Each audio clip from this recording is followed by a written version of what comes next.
Kids, how are you all? I hope you all are well, and now we are again start with our study lesson number 2, Indian regional and Roman numeral. Okay, so exam were over, now it's a time for study. So open the lesson number 2 of maths. Kids, we are every time using this kind of digits 0, 1, 2, 3, 4, 5, 6, 7, 8, 9. अभी तक आप लोगों ने जब भी counting लिखा है, numbers लिखे हैं, बिफोर नंबर लिखा है, आफ्टर नंबर लिखा है, बिटवीन नंबर लिखा है, every time we are using 0, 1, 2, 3, 4, 5, 6, 7, 8 this kind of digit. Every time हम लोग सिर्फ इस डिजिट से वाकिफ है. हमारे लिए 0 to 9 या 600 तक या 1000 तक कहीं पर भी काउंटिंग लिखे हमारे लिए सिर्फ यही नंबर इंपॉर्टेंट रखते हैं. बट नाउ आज हम लोग इस लेसन के अंदर अलग अलग तरीके के नंबर सीखने वाले हैं. तो सबसे पहले रीजनल नंबर. रीजनल नंबर का मतलब है हमारे इंडिया में बहुत सारे स्टेट्स है, तो उस हर स्टेट की अलग अलग खुद की प्रॉपर लैंग्वेज है और उनके लैंग्वेज के अकॉर्डिंग वो अपने मैथ्स के नंबर भी यूज करते हैं. जैसे कि यहाँ पे आप लोगों को टेक्स्ट बुक में दिखाया है, उत्तर प्रदेश में हिंदी लैंग्वेज यूज होती है, तो वहां पर इस तरीके से 0, 1, 2, 3, 4, 5, 6, 7, 8, 9 लिखा जाता है.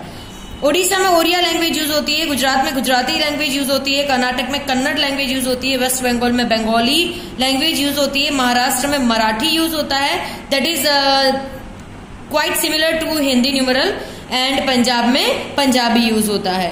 तो इस तरीके से हर स्टेट में अलग अलग तरीके की लैंग्वेज यूज होती है और उसके अकॉर्डिंग हर स्टेट में उनके नंबर्स भी अलग अलग तरीके के होते हैं. But now what the next thing और what the most important thing of this chapter is Roman number. आप लोगों ने ये नंबर्स के बारे में सुना होगा जिसको रोमन नंबर बोलते हैं. ये जो ज्यादातर यूरोप में यूज आते थे, जिसको हिंदू अरेबिक न्यूमरल भी बोला जाता है. हिंदू अरेबिक न्यूमरल जो यूरोप में यूज आते थे उसको रोमन नंबर के नाम से जाना जाता है. ये जो रोमन नंबर है मोस्टली इसके अंदर ये इंग्लिश अल्फाबेट के ये वाले साइन यूज आता है. सबसे पहला साइन है आई का, then V, then X, then L, C, D और एन. ज्यादातर ये वाले जो साइन है, ये वाले जो अल्फाबेट्स है, इनको यूज करके हम लोग रोमन नंबर बनाना सीखते हैं. अब मैं सबसे पहले आपको रोमन नंबर बनाना सिखाती हूँ. सबसे पहले आपको ये सिखाती हूँ किस तरीके से रोमन नंबर बनाए जाते हैं. So just you can turn the page. It is on page number 130. It is on page number 130. जैसे कि अगर हम लोग को 1 लिखना है तो उसके लिए हम लोग एक आई बनाएंगे या एक लाइन बनाएंगे, दैट इज 1. 2 लिखना है तो 2 लाइन बनाएंगे, दैट इज कॉल्ड 2. 3 लिखना है 3 लाइन बनाएंगे, दैट इज कॉल्ड 3. अब हमें लिखना है 4. तो 4 कैसे लिखेंगे, इसलिए यहाँ पे आप ऊपर देखो एग्जाम्पल दिया हुआ है. अगर हमको 4 लिखना है, 4 का मतलब होता है 5 minus 1. ओके, अब यहां पे ध्यान दो. अब यहां पे हमारे पास कुछ डिजिट्स है जो रोमन नंबर में फिक्स होते हैं कि इस तरीके से लिखे जाते हैं. जैसे यहां पर देखो आपको बताया हुआ है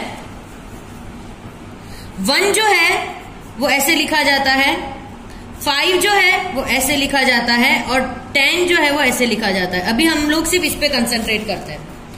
ऐसे 1 लिखा जाता है, ऐसे 5 लिखा जाता है, ऐसे 10 लिखा जाता है. अब हम लोग लिखने वाले हैं 1, तो 1 ऐसे लिखेंगे, लाइक दिस 1. अगर 2 लिखेंगे तो ऐसे लिखेंगे, इसमें लाइन खींच भी सकते हैं और लाइन नहीं भी खींच सकते हैं, दैट्स ओके. 3 लिखेंगे तो ऐसे लिखेंगे. अब 4 लिखना है हमें, तो 4 का मतलब होता है 5 minus 1. 5 में से 1 जाता है तो क्या बन जाता है 4. तो यहां पर 5 का साइन क्या है V, 1 का साइन क्या है 1.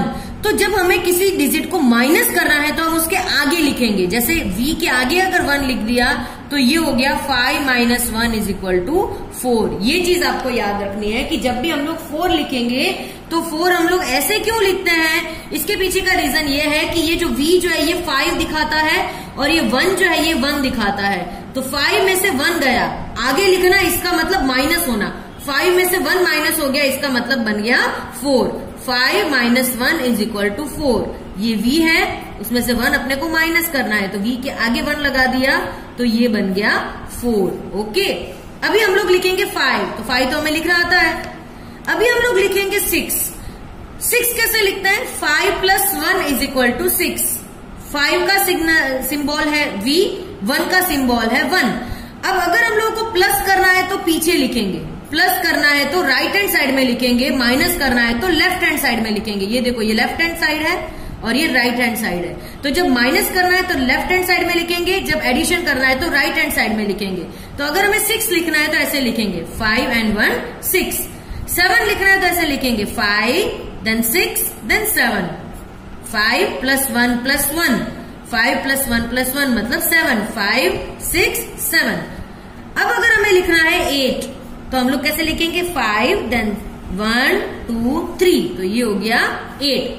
5 plus 1 plus 1 plus 1 तो क्या हो जाता है 8। अब हम लोग लिखेंगे 9, वापस वो की वही प्रॉब्लम आ गई।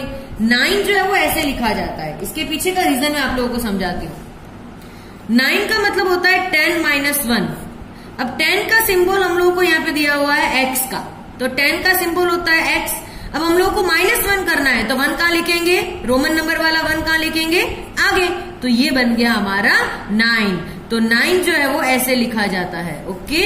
और 10 के लिए तो अपने पास सिंबल है ही है। तो इस तरीके से हम लोग 1 to 10 काउंटिंग कंप्लीट करेंगे जो तुम लोगों के टेक्स्ट बुक में दी हुई है। यहाँ पर एज यू कैन सी 1 2 3 4, 4 में 5 में 1 माइनस कर दिया तो बन गया 4, देन 5 6, 5 में 1 प्लस कर दिया बन गया 6, 7, 5 में 2 प्लस कर दिया बन गया 7, 8, 5 में 3 प्लस कर दिया बन गया 8, 9, 10 में 1 माइनस कर दिया तो बन गया 9, देन 10 का x। तो इस तरीके से हम लोगों को ये 3 चीजें याद रखनी है।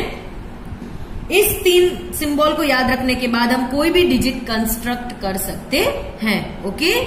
So keep revising from 1 to 10 and write in your notebook from 1 to 10 twice, okay. Goodbye.